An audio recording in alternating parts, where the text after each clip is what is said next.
Asia cup T20 cricket ടൂർണമെന്റിനുള്ള India ടീമിനെ പ്രഖ്യാപിക്കാനിരിക്കെ ക്രിക്കറ്റ് ലോകം ആകാംക്ഷയോടെ കാത്തിരിക്കുകയാണ്. ഇത്തവണത്തെ ടീം പ്രഖ്യാപനം സർപ്രൈസുകൾ നിറഞ്ഞതായിരിക്കുമെന്നാണ് സൂചന. ടീം തിരഞ്ഞെടുപ്പിൽ നിലവിലെ ഫോമിനും ഫിറ്റ്നസിനും ഏറെ പ്രാധാന്യം നൽകുമെന്നും അതുകൊണ്ട് തന്നെ ചില പ്രമുഖ താരങ്ങൾക്ക് പുറത്തിരിക്കേണ്ടി വരുമെന്നും സൂചനകളുണ്ട്. ഇന്ത്യൻ ടീമിൽ ആരൊക്കെ ഇടം നേടുമെന്നും ആരെല്ലാം പുറത്താകുമെന്നും കൂടുതൽ വിശദമായി പരിശോധിക്കാം. ഏഷ്യ കപ്പ് ടീമിലെ ഏറ്റവും വലിയ ചർച്ചാ വിഷയം ടെസ്റ്റ് ടീം ക്യാപ്റ്റൻ ശുഭ്മൻ ഗില്ലിന്റെ സ്ഥാനമാണ്. ഗില്ലിനെ ടീമിന്റെ നായക സ്ഥാനത്തേക്ക് വരെ പരിഗണിച്ചിരുന്നുവെങ്കിലും നിലവിൽ അദ്ദേഹത്തെ ടീമിൽ നിന്ന് ഒഴിവാക്കിയേക്കുമെന്നാണ് വിവരം. ഈ തീരുമാനത്തിന് പിന്നിലെ പ്രധാന കാരണം T20 ക്യാപ്റ്റൻ സൂര്യകുമാർ യാദവിന്റെ തിരിച്ചുവരവാണ്. ശസ്ത്രക്രിയയ്ക്ക് ശേഷം ഫിറ്റ്നസ് വീണ്ടെടുത്ത സൂര്യകുമാർ യാദവ് ടീമിലേക്ക് മടങ്ങിയെത്തുന്നതോടെ മധ്യനിരയിൽ അദ്ദേഹത്തിന്റെ സ്ഥാനം ഉറപ്പായി. സൂര്യകുമാർ യാദവ് മടങ്ങിയെത്തുന്നതോടെ ടീമിന്റെ ടോപ്പ് ഓർഡർ ക്രമത്തിൽ വലിയ മാറ്റങ്ങൾ സംഭവിക്കും. ഓപ്പണറായി അഭിഷേക് ശർമ്മ, സഞ്ജു സാംസൺ സഖ്യം തുടർന്നേക്കാം. 3-ാം നമ്പറിൽ യുവതാരം തിലക് വർമ്മയും 4-ാം നമ്പറിൽ സൂര്യകുമാറും എത്തുന്നതോടെ ടോപ്പ് ഓർഡറിൽ ഗില്ലിനെ ഉൾപ്പെടുത്താൻ ടീം മാനേജ്മെന്റിന് സാധിക്കില്ല. ഈ സാഹചര്യത്തിലാണ് ടെസ്റ്റ് ടീം ക്യാപ്റ്റനെ ഏഷ്യ കപ്പ് ടീമിൽ പരിഗണിക്കേണ്ടത് സെലക്ടർമാർ തീരുമാനിച്ചെന്നാണ് സൂചന.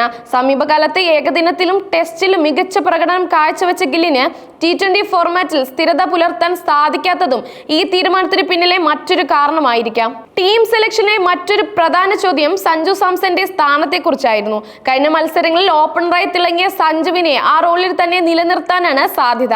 അദ്ദേഹത്തിന്റെ വെടിക്കെട്ട് ബാറ്റിംഗ് ടീമിനെ മികച്ച തുടക്കം നൽകുമെന്ന് സെലക്ടർമാർ കരുതുന്നു. അഭിഷേക് ശർമ്മയുമായുള്ള സഞ്ജുവിന്റെ കൂട്ടുകെട്ട് ഏഷ്യ കപ്പിലും തുടർന്നേക്കാം.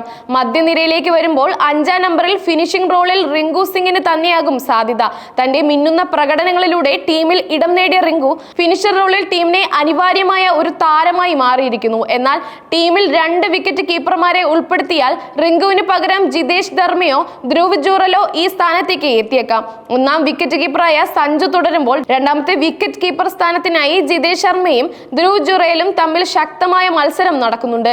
ഇന്ത്യൻ ക്രിക്കറ്റ് ടീമിനെ സംബന്ധിച്ചിടത്തോളം ബാറ്റിംഗിൽ യുവ പ്രതിഭകളുടെ ബാഹുല്യം ഒരു പ്രശ്നമായി മാറിയിരിക്കുന്നു. ഓൾറൗണ്ടർമാരുടെ കാര്യത്തിലും സ്ഥിതി വ്യത്യാസമില്ല.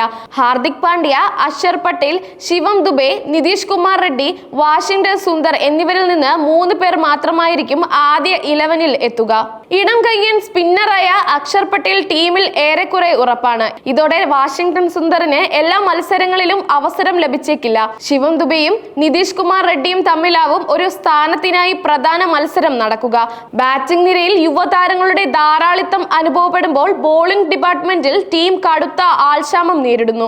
ഇംഗ്ലണ്ടിനെതിരായ ടെസ്റ്റ് പരമ്പരയിൽ കളിച്ച ജസ്പ്രീത് ബുംറ, മുഹമ്മദ് സിറാജ് എന്നിവർക്ക് ഏഷ്യ കപ്പിൽ വിശ്രമം അനുവദിക്കണമെന്ന ആവശ്യം ശക്തമാണ്. ഈ സാഹചര്യത്തിൽ പേസ് ബോളിംഗ് ആക്രമണത്തിന് അർഷ്ദീപ് സിംഗിനാണ് പ്രധാന ചുമതല.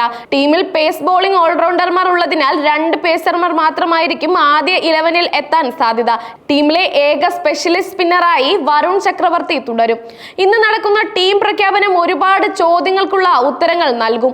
യുവതാരങ്ങളായ ജയ്സ്വാൾ, സായി സുന്ദർശൻ എന്നിവരിൽ ആർക്കായിരിക്കും ബാക്കപ്പ് ഓപ്പണറായി അവസരം ലഭിക്കുക?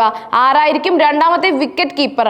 ആരൊക്കെയാകും പേസ് ബോളർമാർ എന്നീ കാര്യങ്ങൾ വ്യക്തമാകും. കൂടാതെ ലോകകപ്പിന് മുൻപുള്ള ഒരു പ്രധാന ടൂർണമെന്റ് എന്ന നിലയിൽ ഏഷ്യ കപ്പ് ടീം സെലക്ഷൻ കൂടുതൽ പ്രാധാന്യം അർഹിക്കുന്നു. സെലക്ടർമാർ കൈക്കൊള്ളുന്ന തീരുമാനങ്ങൾ ലോകകപ്പ് ടീമിലേക്കുള്ള വഴികാട്ടിയായിരിക്കും. അതുകൊണ്ട് തന്നെ ക്രിക്കറ്റ് പ്രേമികൾ ആകാംക്ഷയോടെ നാളത്തെ പ്രഖ്യാപനത്തിനായി കാത്തിരിക്കുകയാണ്.